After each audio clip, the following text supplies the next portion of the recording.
Kita punya tema yang baru, yaitu Something Remain. Something Remain ini berbicara tentang sesuatu yang harus tetap. Sesuatu yang tidak boleh berubah. Kita tahu bahwa kita harus mengalami suatu perubahan, mengikuti musim kehidupan, mengikuti perkembangan teknologi yang semakin canggih. Kalau kita tidak berubah, maka kita akan dilindas oleh perubahan itu. Ya, benar saudara ya, kalau kita tidak berubah, kita tidak menyesuaikan diri, kita akan ketinggalan saudara. Jadi kita perlu untuk berubah. Namun ada hal-hal yang tidak boleh berubah, yang sifatnya fundamental, yang sifatnya mendasar saudara. Itu yang tidak boleh berubah dari kehidupan kita. Nah, bersama kita akan mendasari kebenaran firman Tuhan dari kitab 1 Samuel pasalnya yang kelima, dan kemudian kitab 1 Samuel pasalnya yang ke-6 ayat 1 sampai 12. Cukup panjang. Sebetulnya DPP hanya memberikan 1 Samuel pasal 6. Tapi di dalam perenungan saya tidak mau mengabaikan untuk pasal 5-nya. Karena ada hal yang penting yang ingin saya share dengan jemaat sekalian saudara ya. Jadi kita akan membaca ya 1 Samuel pasal 5 ayat 1 sampai 12. Kemudian 12 ayat di pasal yang ke-6. Kita akan baca secara berganti-gantian supaya bisa lebih semangat. Yuk mari bangkit berdiri. Saya ayat-ayatnya yang ganjil, kemudian jemaat sekalian ayatnya yang genap. Kelihatan dari depan enggak? Kelihatan? Dari arah belakang bisa terbaca? Ya, bisa ya. Ayatnya yang pertama dari 1 Samuel pasalnya yang kelima. Sesudah orang Filistin merampas tabut Allah, maka mereka membawanya dari Ebenezer ke Asdod. Silakan ayat 2.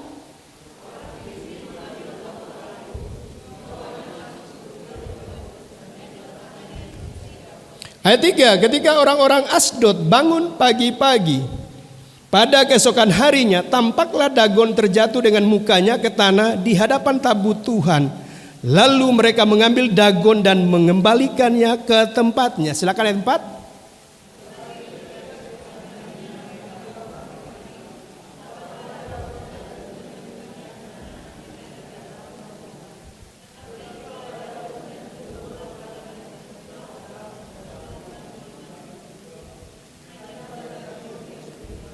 Ayat 5, itulah sebabnya para imam Dagon dan semua orang yang masuk ke dalam kuil Dagon tidak menginjak ambang pintu rumah Dagon yang di Asdod sampai hari ini. Ayat 6.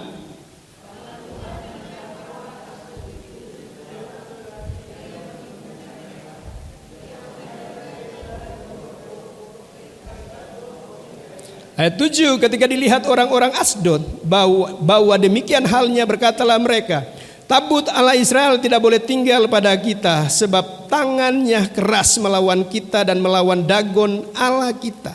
Ayat 8.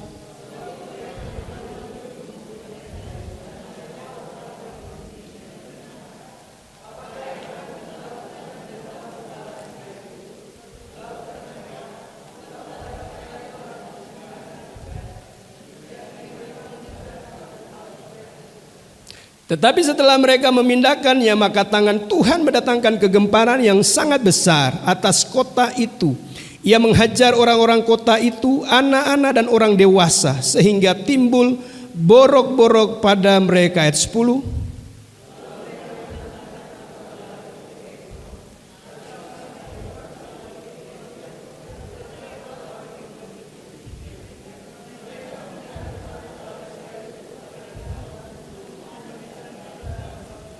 Sebab itu mereka memanggil berkumpul semua raja kota orang Filistin itu dan berkata, antarkanlah tabut Allah Israel itu, biarlah ia kembali ke tempatnya, supaya jangan dimatikannya kita dan bangsa kita. Sebab di seluruh kota itu ada kegemparan maut, tangan Allah menekan orang-orang di sana dengan sangat berat.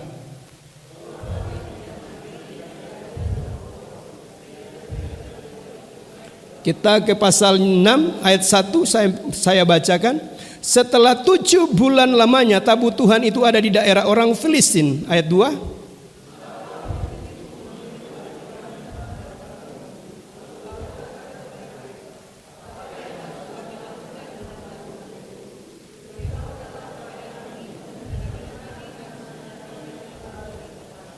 Ayat 3, lalu kata mereka, apabila kamu mengantarkan tabut Allah Israel itu, maka janganlah kamu mengantarkannya dengan tangan hampa, melainkan haruslah kamu membayar tebusan salah kepadanya.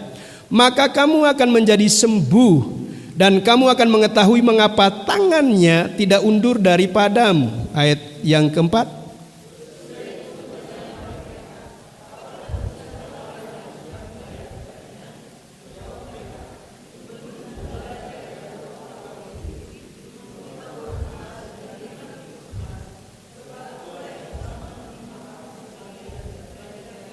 ayat 5, jadi buatlah gambar borok-borokmu dan gambar tikus yang merusak tanahmu, dan sampaikanlah hormatmu kepada Allah Israel. Mungkin ia akan mengangkat daripadamu, daripada Allahmu, dan daripada tanahmu tangannya yang menekan dengan berat. Ayat 6,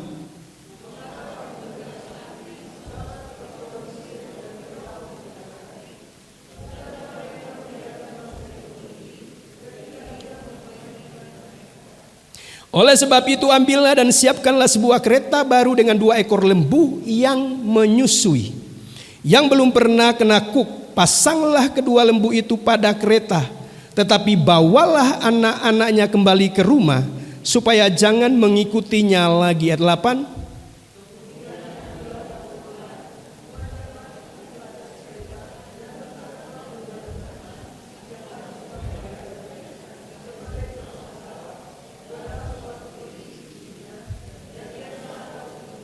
ayat 9, perhatikanlah, apabila tabut itu mengambil jalan ke daerahnya, ke Bet-Semes, maka dialah itu yang telah mendatangkan malapetaka yang hebat ini kepada kita. Dan jika tidak, maka kita mengetahui bahwa bukanlah tangannya yang telah menimpa kita. Kebetulan saja hal itu terjadi kepada kita. Ayat 10,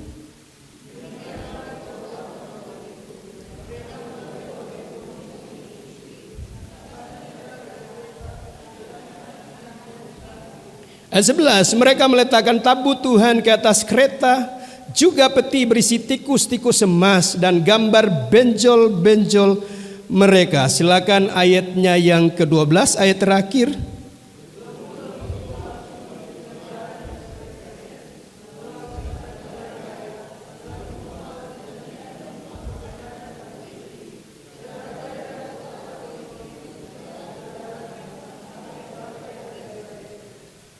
Puji nama Tuhan, silakan duduk. Dari apa yang kita baca dari 2 pasal ini, saya mau membagikan dengan membatasinya kepada 3 hal yang penting. Yang pertama adalah Allah yang kita sembah itu adalah Allah yang perkasa. Oleh karena itu jangan ada ilah lain di hati kita. Amin saudara ya. Di dalam ayatnya yang pertama sampai ayatnya yang ketiga dari 1 Samuel pasal 5 dikatakan seperti ini. Sesudah orang Filistin merampas tabut Allah, maka mereka membawanya dari Ebenezer ke Asdod. Orang Filistin mengambil tabut Allah itu, dibawanya masuk ke kuil Dagon dan diletakkannya di sisi Dagon. Ketika orang-orang Asdod bangun pagi-pagi pada keesokan harinya, tampaklah Dagon terjatuh dengan mukanya ke tanah di hadapan tabut Tuhan. Lalu mereka mengambil Dagon dan mengembalikannya ke tempatnya. Kita tahu bahwa Israel mengalami kekalahan. Dari 5.000 kemudian jadi 30.000 tentara yang mati karena peperangan dengan orang Filistin. Dan lebih parahnya lagi adalah bahwa tabut itu bisa dirampas. Sehingga itu menandakan bahwa kemuliaan di Israel telah lenyap. Dan sekarang tabutnya dibawa, dimasukkan di kuil Dagon. Dagon itu merupakan ilahnya orang Filistin saudara ya. Jadi itu ilahnya orang Filistin dimasukkan di dalam ruangan yang sama. Maka kita bisa lihat bagaimana ya Tuhan itu membuat Dagon tidak ada apa-apanya saudara ya. Jadi ketika ditaruh tiba-tiba dia jatuh terpelanting ya. Kemudian diangkatlah lagi Dagon itu saudara ya. Jadi Dagon ini butuh pertolongan manusia saudara ya. Diangkat, ditaruh di tempatnya. Dan begitu dilihat keesokan harinya terpenggal kepala dan kedua tangannya. Itu jatuh, badannya tetap. Kedua tangan dan kepalanya itu terpelanting saudara ya, jadi terpisah saudara, terpenggal dari posisinya ya.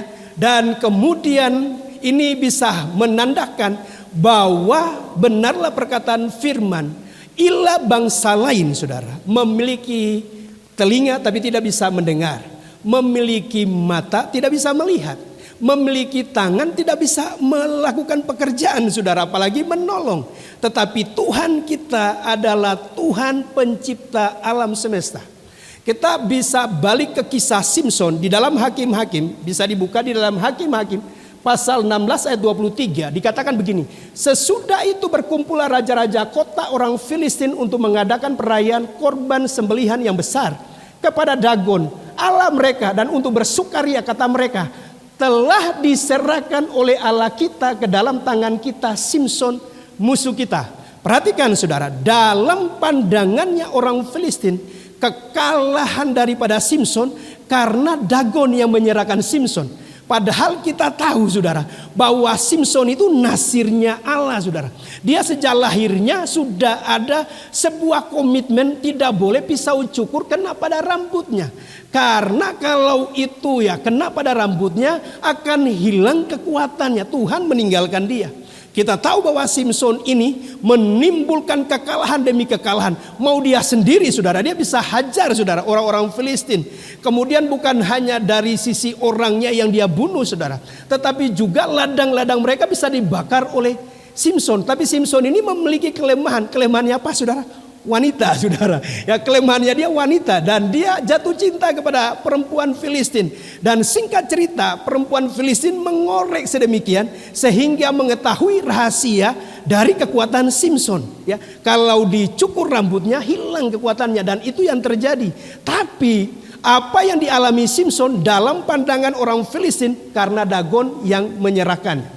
Jadi kita melihat bahwa Dagon ilah Filistin itu di pemandangan orang Filistin itu begitu hebatnya. Sampai bisa menyerahkan Simson, sampai bisa membawa kepada kemenangan. Apalagi saudara, kita tahu dalam pertempuran yang menyertakan Hofni dan Pinehas, Israel mengalami kekalahan dan tabut itu bisa dirampas. Mereka akan berpikir bahwa tabut Israel gak ada apa-apanya.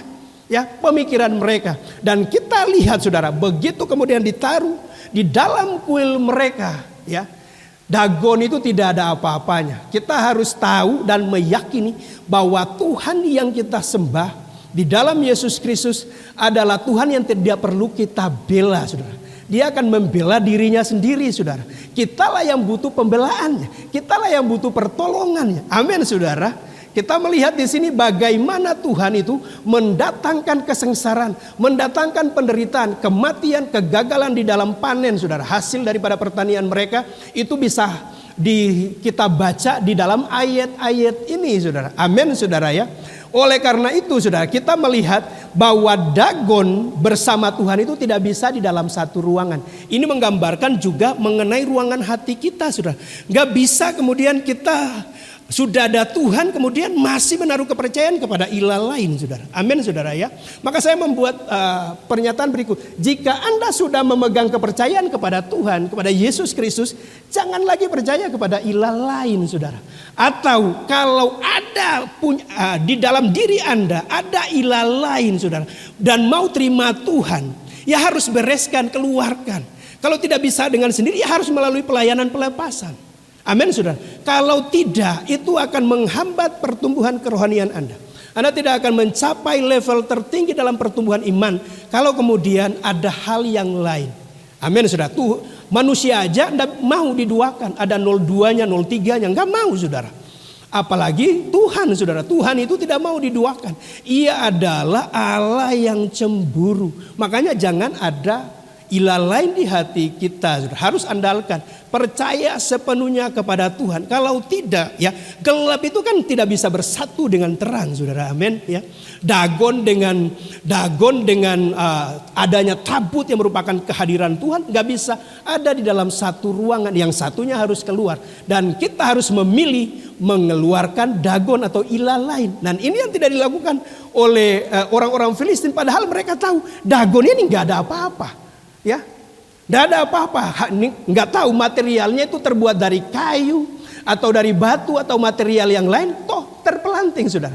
dan terpenggal kepala dan kedua kakinya. Seharusnya itu mengisyaratkan, wah, Dagon ini nggak ada apa-apanya. Tuhan ini begitu perkasa, dahsyat, dia El Jibor, saudara. Amin, saudara. Di dalam 1 Tawarik, next. 1 Tawarik 16 ayat 25-26 dikatakan begini. Sebab besar Tuhan dan terpuji sangat dan lebih dahsyat ia daripada segala ilah atau segala Allah. Sebab segala Allah bangsa-bangsa adalah berhala, tetapi Tuhanlah yang menjadikan langit.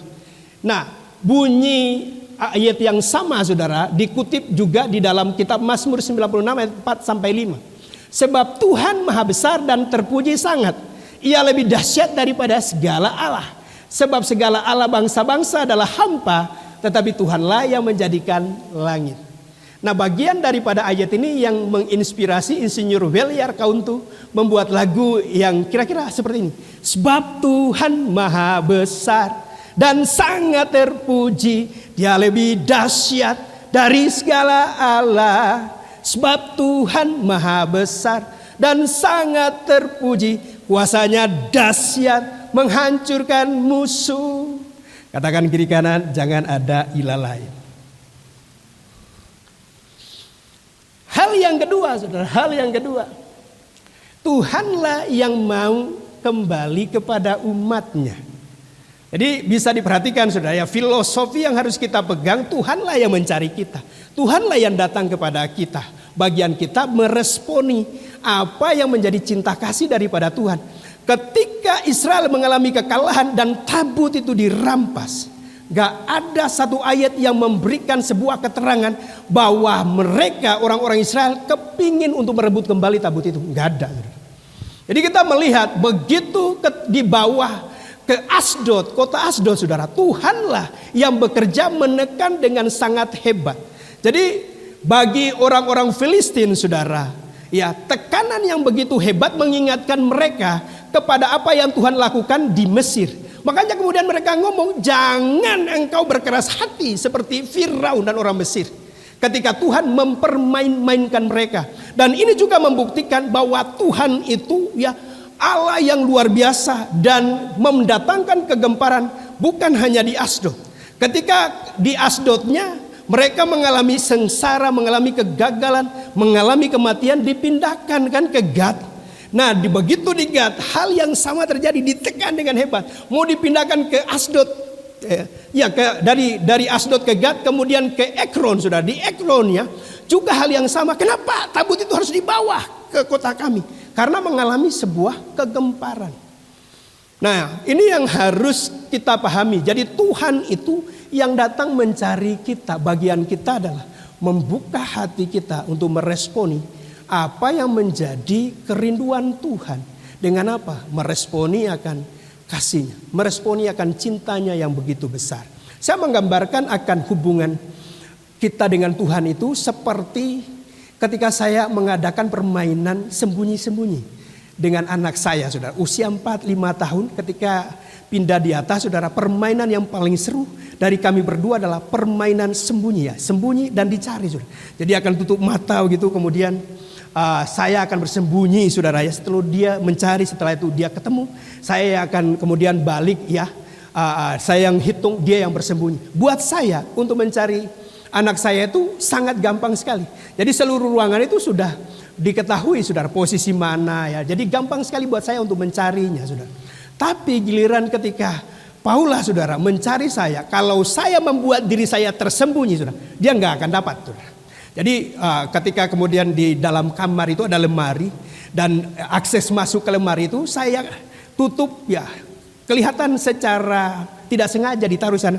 Tikar itu bisa digulung kalau diposisikan berdiri, saudara. Ya, seolah-olah di situ tidak ada tempat ruang yang kosong. Dan saya sembunyi di situ sambil itu ada celah, saudara, antara belakang dari lemari dengan dinding itu. Saya bisa lihat begini, saudara. Jadi dia masuk cari, tak ketemu, saudara. Dan kemudian dia keluar.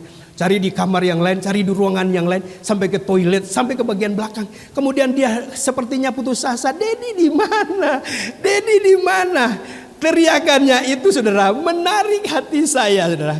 Untuk punya semacam belas kasihan.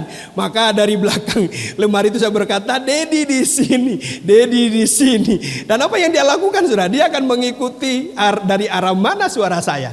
Begitu kemudian ketemu, oh di sini ya, langsung pelukan. Itu keindahan saudara, hubungan kita dengan Tuhan. Ketika Tuhan mencari kita, ya harusnya kita meresponi saudara. Dan ketika kita mencari Tuhan, itu mungkin sesuatu hal yang mustahil saudara. Tapi kita menangkap hatinya Tuhan yang mengasihi kita. Maka itu menjadi keindahan hubungan antara kita dengan Tuhan. Amin saudara. Itu hal yang kedua. Kemudian yang ketiga saudara. Saya akan banyak di bagian ini ya. Yang ketiga. Ikuti tuntunannya, jangan menyimpang. Tuntunan siapa? Tuntunan Tuhan. Mari buka ayatnya saudara ya.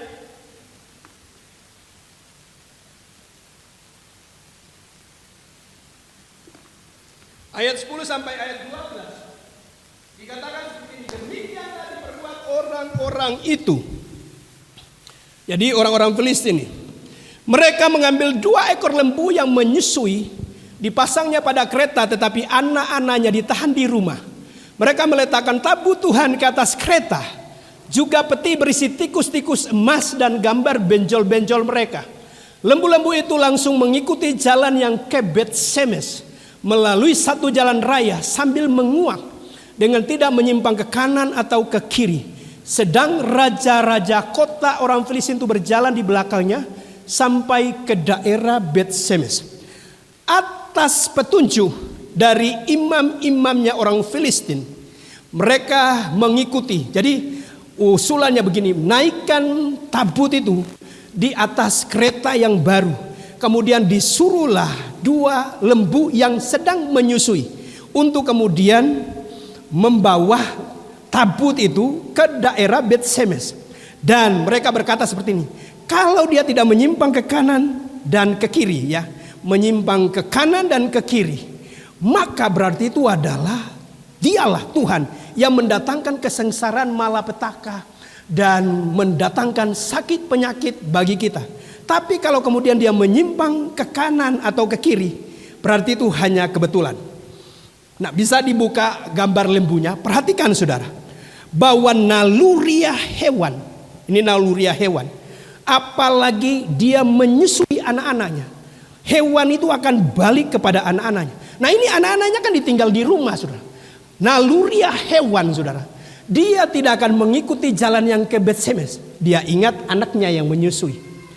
Beberapa waktu yang lalu saya memberikan materi discipleship journey kelas CAM saudara. Karena pesertanya 2 orang saja, makanya tidak diadakan di tempat ini. Pesertanya Pak Fendi dan Cinori. Dan saya minta untuk diadakan di kebun, karena itu kan suasananya terbuka, ya ada sejuknya, pemandangannya bagus sekali. Dan ketika saya itu hari Sabtu saudara, terjadi insiden kecil di sana, di mana Pak Fendi itu punya banyak peliharaan saudara, ya peliharaan anjing dan namanya unik-unik. Ada nama karena lahir tanggal 14 Februari saat Prabowo menang pemilu pemilihan presiden. Ada nama tikus saudara, karena modelnya kayak tikus kecil saudara. Ada nama Ondos, ada cantik, ada Barbie saudara ya. Jadi unik-unik namanya. Nah, ada 2 yang punya anak yang menyusui. Satunya 8 ekor, satunya 6. 6 ekor itu yaitu anak dari Barbie saudara. Pada Sabtu dini hari itu Barbie ini terlepas saudara dari rantainya. Dan dia ngeloyor aja ke depan saudara. Dan di sana dia sudah disambut oleh potasium saudara. Dan begitu disambut potasium, dalam kondisi sekarat saudara, dalam kondisi sekarat, dia ingat anaknya saudara, balik, dan dia dead di tengah anak-anaknya saudara. Nah perhatikan saudara, bahwa lembu yang menyusui harusnya naluriah hewannya dia balik kepada anak-anaknya saudara. Dia balik kepada anak-anak, tapi ini mengikuti saudara, mengikuti tuntunan, dan itu di hadapan para raja-raja Filistin. Jadi para raja-raja Filistin itu mungkin berharap saudara, ini lembu ini akan balik saudara. Tapi ternyata enggak saudara. Dia rela untuk meninggalkan anaknya untuk melakukan sebuah tugas dalam tanda petik, membawa kemuliaan Tuhan kembali ke tempatnya, membawa kemuliaan Tuhan kembali ke Israel melalui Bet-Shemesh, saudara. Dan hari ini, saudara, saya mau menggugah, mendorong untuk setiap kita. Kita adalah ciptaan yang mulia, melampaui hanya sekedar hewan, apalagi lembu, saudara. Melampaui itu. Di ujung perjalanannya, lembu itu bukan hanya berkorban meninggalkan anaknya yang menyusui. Dia sendiri dikorbankan di atas mezbah yang dibangun oleh orang-orang Bet-Shemesh. Yang bukan kebetulan Bet-Shemesh itu sendiri adalah kota yang ditetapkan oleh Yosua sebagai kota tempat tinggalnya para imam dari orang-orang Lewi. Hari ini saya mau menggugah setiap kita. Kalau lembu saja bisa membawa kemuliaan Tuhan kembali ke Israel, harusnya setiap kita memiliki tanggung jawab untuk membawa kemuliaan Tuhan di kota ini, saudara. Dengan harga apapun harusnya. Lembu ini meninggalkan anaknya, saudara. Dan di akhir daripada perjalanannya dia membayar dengan nyawanya, dengan kehidupannya sendiri. Saya ke kota ini, saudara, terpisah dari keluarga. Terpisah. Tujuan Tuhan membawa ke kota ini tidak hanya sekedar untuk menggembalakan umat Tuhan yang dipercayakannya melalui IFJ. Kerinduan saya adalah melihat kota ini menjadi ternama, terpuji, terhormat bagi segala bangsa.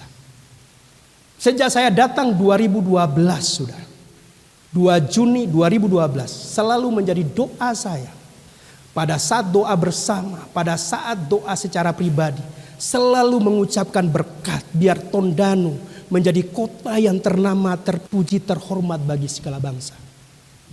Adakah beban yang sama di hati kita, saudara? Amin, saudara. Tahun demi tahun, itu yang saya rindukan. Kota ini pernah mengalami kemuliaan Tuhan. Kurang lebih setahun ketika Riedel masuk ke kota ini. Tapi perjalanan ratusan tahun membawa kota ini untuk mengatakan kota ini kota yang penuh kemuliaan Tuhan. Sepertinya jauh, saudara. Karena perkataan orang-orang, ini kota sunyi, saudara. Ini kota premanisme, ini kota mati, ini kota yang tidak berkembang. Sangat jauh dari kategori sebagai kota yang penuh kemuliaan Tuhan. Nah, maukah kita, saudara, ya, untuk kemudian meninggalkan zona nyaman kita? Saya yakin bahwa setiap kita mungkin tidak sampai seperti lembu ini, saudara. Kita belum sampai seperti lagu Hari Yang Terbaik. Walau tubuhku diremukan, walau jiwaku terkoyakkan. Siapa yang sudah mengalami tubuh yang diremukan di sini, saudara? Siapa yang sudah mengalami jiwa yang terkoyakkan? Belum selevel itu, saudara. Karena itu saya mau mendorong untuk setiap kita punya beban, saudara, membawa kemuliaan Tuhan masuk di kota ini, menjadikan Tondano itu sebagai ternama, terpuji, terhormat bagi segala bangsa. Amin, saudara. Eric Liddell. Next, ya, Eric Liddell. Dia adalah seorang olahragawan khusus untuk lomba 100 meter. Jadi atletik. Dan dia spesialnya lari 100 meter itu, sprinter, saudara, ya. Dan dia berasal dari Skotlandia. Punya komitmen dan ketaatan, kesalehan yang luar biasa kepada Tuhan. Dia sudah menguduskan hari Minggu, tidak akan melakukan kegiatan apapun, saudara. Dan dia mengikuti Olimpiade Paris 1924. Olimpiade Paris 1924. Karena nomor spesialnya dipertandingkan di hari Minggu, dia memilih mundur, saudara. Dan karena keputusan itu membuat masyarakat dan para pejabat menekan dia, saudara. tapi dia tidak bergeming. Apa artinya kehormatan dunia dibanding kehormatan dari atas, saudara? Jadi dia memilih mundur, saudara, sekalipun dalam tekanan. Tapi sebagai gantinya, saudara, dia mengganti nomor 400. Dan dia berlomba. Apa yang terjadi, saudara? Dia bisa memenangkan medali emas dan memecahkan rekor dunia. Karena apa? Komitmennya untuk memuliakan Tuhan, saudara. Komitmennya untuk hari Minggu gak ada kegiatan yang lain kecuali dia kuduskan untuk Tuhan, saudara. Amin, saudara. Saya bersyukur bahwa jemaat ini adalah jemaat yang setia, yang hari Minggu datang ke gereja. Saya mendorong untuk setiap kita, yuk carilah dahulu kerajaan Allah dan kebenaran.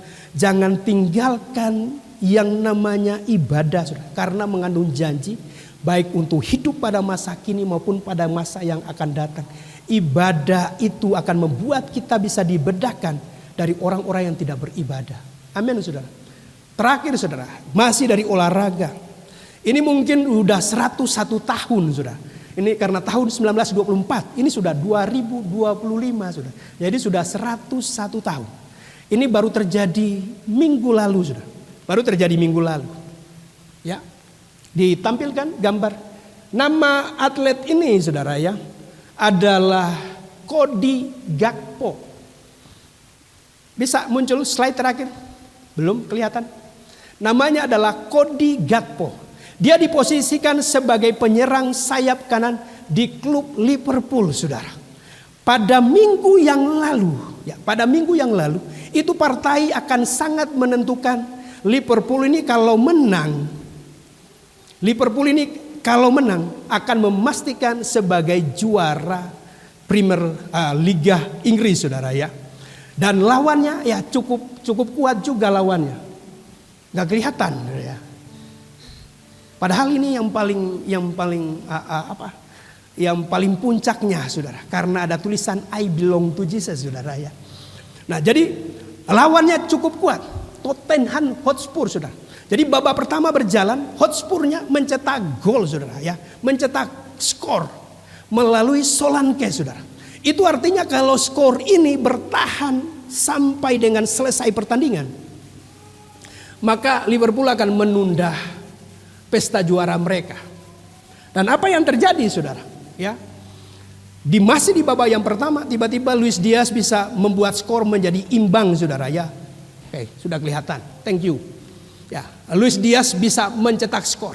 Setelah itu terjadi comeback melalui Alexis McAllister, saudara, ya, membuat skornya jadi 2-1. Tapi kalau skor 2-1 kan kemungkinan kalau sudah di perpanjangan di bagian babak kedua atau injury time, bisa saja skornya menjadi 2-2, saudara. Karena Liverpool harus menang. Yang terjadi menit ke-34, saudara, ya, Cody Gakpo ini bisa ya dengan sangat akurat mengarahkan bola ke sudut kiri atas gawang dari Tottenham Hotspur. Terjadilah gol. Dan saat itu kan perayaan, saudara. Dia langsung membuka ya seragam Liverpoolnya, berlari, saudara. Dan semua kamera menyorotnya. Semua mata seluruh stadion di kandang Liverpool itu melihatnya. Dia membuka kaosnya dengan resiko. Kalau orang pemain bola buka kaos itu kartu kuning, saudara. Kalau dia sudah 2 kartu kuning, sudah 1 kartu kuning, pasti kartu merah, saudara. Jadi dia membuka kaosnya. Terlihatlah tulisan I belong to Jesus. Dia mendeklarasikan, aku ini milik Tuhan. Aku ini milik Yesus. Aku kepunyaan Yesus, saudara. Di depan seluruh stadion, saudara. Dan di hadapan daripada semua orang menontonnya, saudara. Termasuk saya, saudara, ya. Itu babak pertama berakhir 3-1. Nah, skor 3-1 itu, saudara, begitu di babak kedua bertambah 2 gol lagi. Menjadi skor akhir 5-1. Mereka merayakan sebagai juara Liga Inggris. Menjadi perenungan saya, saudara. Kalau Cody Gakpo, saudara, menaruh kaos yang tulisannya ini, saudara, apa harapannya sih? Harapannya adalah dia mau mencetak gol. Karena kalau dia tidak mencetak gol, kemungkinan kaos merah yang di bagian luar itu tidak akan dia buka, saudara. Kemungkinan.